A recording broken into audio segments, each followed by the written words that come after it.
या प्रदूषणांमुळे हे वजन वायू विरळ झालेले आहे आणि तो आता होमकुंडामध्ये आपल्याला जळावं लागणार आहे. कुठला तर सूर्याच्या प्रकोपातून.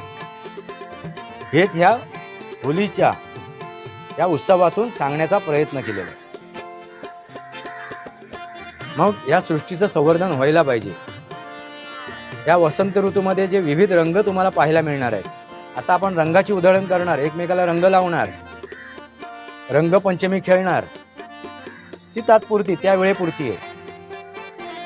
पण ह्या ऋतूमध्ये, या वसंत ऋतूमध्ये जे तुम्हाला या रंगाची उधळण पाहायला मिळणार आहे ती अबाधित राहावी अशी वाटत असेल, फुलांनी ती बहरलेली, तर त्यासाठी तुम्हाला या निसर्गाचं संवर्धन करावं लागणार, या निसर्गाचं संरक्षण करावं लागणार.